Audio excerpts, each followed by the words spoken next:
Hai semua, balik lagi bersama gue Ayu Lirang di channel Gila Film. Di ulasan kali ini gue bakalan ngebahas heist movie. Apaan tuh?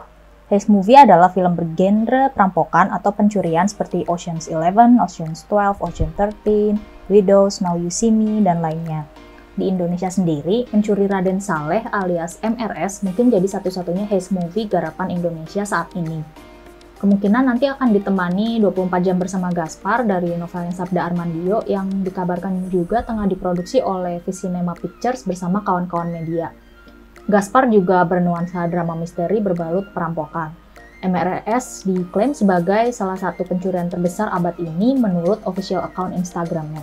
Nah, lantas apakah MRS sesuai dengan ekspektasi sebagai heist movie? Mari kita bedah ya. MRS bercerita tentang sekelompok mahasiswa bernama Pico the Forger diperankan oleh Iqbal Ramadan, Ucup the Hacker oleh Angga Yunanda, Vela the Negotiator oleh Rachel Amanda, Gofar the Handyman oleh Umay Shahab, Sarah the Brute oleh Agni Mihak, dan Tuk Tuk the Driver oleh Ari Irham. Mereka semua berencana mencuri lukisan penangkapan Pangeran Diponegoro oleh Raden Saleh dan berada di Istana Presiden dengan pengamanan super ketat. MRS disutradarai oleh Angga Dwi Masa Songko dan tentunya sudah banyak menggarap berbagai genre film di bawah payung Visinema Pictures. Naskahnya juga ditulis oleh beliau sendiri bersama dengan Hussein M. Atmojo. Konon, Angga Dwi Masa Songko sudah menyiapkan film MRS yang disebut proyek paling ambisiusnya selama 4 tahun. Berkat persiapan panjang itu, gue sendiri bisa bilang bahwa ini adalah film heist yang sangat melampaui ekspektasi. Filmnya well planned dan tentunya film terbaik yang gue tonton bulan ini. Eksekusinya sangat matang, juga banyak detail-detail kecil yang tak luput menjadi pertanyaan penonton tentang perampokan yang sedang terjadi. Di sepertiga awal film, alas cerita alias karakterisasi mahasiswa yang terlibat mulai diperkenalkan satu persatu. Cerita hidup dan segala keluh kesah mereka sebagai mahasiswa underprivileged benar-benar mengena dan relate banget sama kita. Kondisi mereka bermukim juga menambah kuat kesan itu. Mulai Pico yang miskin, Sarah yang sekolah dengan beasiswa sambil mengurus satu-satunya keluarga, kemudian dua kakak beradik Gofar dan Tuk Tuk yang tidak sekolah dan terpaksa bekerja di bengkel bapaknya, sampai kisah Ucup yang hidup dari hasil menjual barang-barang ilegal di dark web. Lalu ada tokoh Vela yang tampaknya seperti nggak punya masalah ya, karena dia tuh duitnya banyak, tapi tentunya dia juga sebenarnya punya masalah. 6 mahasiswa ini saling terlibat setelah Pico dan Ucup menerima pekerjaan bernilai tinggi sebesar 2 miliar. Mereka berdua kira mendapatkan uang tuh gampang, tapi tentunya kan enggak. Dari sinilah konflik dimulai, karena mereka terpaksa melakukan pekerjaan itu bukan lagi karena uang, tapi agar tidak mati sia-sia. Putaran konflik juga jadi makin kuat, karena di awal film, Angga Dwi Masa Songko udah menggelar karakterisasi yang kuat dari para tokoh komplotan ini.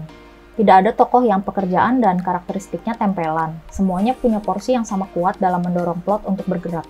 Spesialisasi mereka dalam perampokan juga sama rata, seperti pada film heist umumnya. Jadi punya kekhususan masing-masing di keahlian mereka. Dari kacamata penulis novel seperti gue, tentunya hal ini adalah sesuatu yang sulit dicapai kalau kamu ingin membuat para tokoh sama kuat. Oleh karenanya, dalam medium film, perbedaan sifat, karakteristik fisik, serta keterampilan masing-masing orang nggak ada yang terlalu dominan. Semua pemain mendapatkan porsi sama besar. Konflik yang disajikan juga bukan merupakan konflik ecek-ecek. Sebuah usaha pencurian digagas oleh mantan presiden karena sakit hati soalnya karir politiknya itu berakhir sia-sia, dan hal itu tentu saja bisa terjadi. Satu-satunya yang mantan presiden ini inginkan hanyalah simbol termahal dan tak ternilai selama dia bekerja di Istana Negara, yaitu lukisan Raden Saleh paling fenomenal berjudul Penangkapan Pangeran Diponegoro. Permadi alias sang mantan presiden diperankan oleh Tio Pakusadewo yang memang cocok banget jadi antagonis.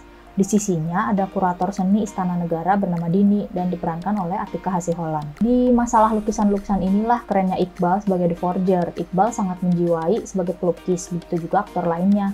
Angga Dwi Masa Songko secara khusus menghadirkan para ahli di bidangnya untuk memberikan training agar para aktor bisa mendalami peran, termasuk mendatangkan Mas Teguh Aprianto alias Sekgron, pentolan ethical hacker Indonesia yang mengajari Angga Yunanda untuk mendalami peran sebagai hacker. Karena semua persiapan itulah, para aktor akhirnya bisa menjadi semaksimalnya karakter mereka yang dimainkan dalam Mencuri Raden Saleh. Selain pendalaman karakter, kemudian plot yang tidak jelimet tapi tetap bisa bikin penonton terbawa dan ikut menebak apakah ada twist atau tidak, Menarik juga si konsep editingnya, karena sepertinya adegan sengaja dipotong di beberapa bagian untuk menimbulkan efek cliffhanger. Penonton jadi dibuat bertanya-tanya, seperti saat Ucup bilang tiba-tiba, "Tunggu," lalu beralih ke adegan lainnya.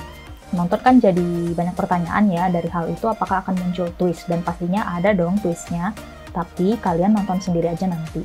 Sinematografinya juga nggak main-main, karena perampokan nggak afdol rasanya kalau nggak ada adegan action dan pengejaran. Gue dibuat terpana oleh kemampuan para aktor muda ini. Saat melihat tokoh Sarah lari kencang, melompati pembatas trotoar sampai lompat tinggi itu beneran membuat adrenalin terpacu. Juga waktu Iqbal lompat dari apartemen menuju lift dan itu katanya dia nggak pakai stuntman sama sekali. Ada juga adegan action yang dilakukan para perampok amatir ini tentu saja membuat deg-degan sepanjang menonton. Ini adalah hal yang langka terjadi dan gue sama sekali nggak pengen ada gangguan pas nonton ini karena memang filmnya seasik itu. Saat adegan Tuk-Tuk harus nyetir juga itu deg-degan banget. Tentunya Ari Irham sebagai Tuk-Tuk sudah dilatih balap liar dulu sama ahlinya. Chemistry dia sama Gofar yang diperankan oleh Umay Shahab sebagai mekanika juga terasa menyenangkan. Oh iya, menjelang ending bakalan ada duet silat Sarah bareng mentor silatnya yaitu Reza Hilman. Ini keren banget sih, serasa nemuin Easter egg aja dan kondisinya tuh meskipun lagi action juga ada komedi-komedinya. Jadi gue inget banget para penonton tuh ketawa ketika adegan ini. Nah, kemunculan mentor silat ini menambah bumbu hiburan dan kalian nanti tonton aja sendiri karena sangat-sangat keren deh pokoknya. Sudut pengambilan gambar yang beragam juga benar-benar mengamplifikasi konsep action dan pengejarannya, serta hal-hal lain di luar action seperti saat tim perampokan ini sedang diskusi atau sedang berada di subplot. Nggak hanya kejar-kejaran aja, ada unsur komedinya juga dan cinta-cintaan gemasnya serta cerita persahabatan. Semua unsur itu tentunya sangat menghibur dan membuat penonton jadi kesem-kesem sendiri ya ketika nonton, apalagi adegan gemesnya Sarah ke Piko ya karena mereka itu pasangan di dalam film ini. Oh iya, jangan lupa juga musik latar belakang yang harus kalian perhatiin karena sangat mendukung genre heist. Musiknya tuh ala-ala Pink Panther gitulah, ala-ala detektif dan ala-ala perampokan juga. Saking sukanya, gue rasa ulasan personal ini jadi kepanjangan ya. Kesimpulannya, tentu saja film MRS adalah angin segar di dunia perfilman. Pemainnya tuh muda semua, dan bukan yang itu-itu aja. Serta chemistry mereka tuh sangat kuat, masing-masing tokohnya. MRS menjadi sesuatu yang sangat menghibur, sekaligus membuat kita, ya penonton, mengetahui sejarah negara sendiri yang dituturkan dari wujud pelukis bernama Piko.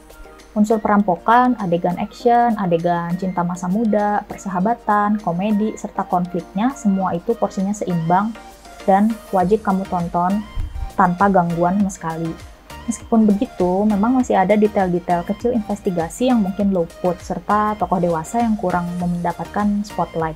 Tapi hal itu sih nggak masalah, karena filmnya sendiri asik dan gue sangat merekomendasikan film ini buat generasi muda, generasi tua, dan mereka yang suka genre heist. Akhir kata, rating buat Mencuri Raden Saleh ada di angka 9,4 dari 10. Jangan lupa nonton juga nanti di bioskop tanggal 25 Agustus 2022. Kalau kamu suka, tinggalin kesan dan opini kamu di kolom komentar di bawah ya. Dan ikuti Gila Film biar kamu nggak ketinggalan update serta review terbaru di dunia perfilman Indonesia. Gue Ayu Lirang, pamit dulu. Bye!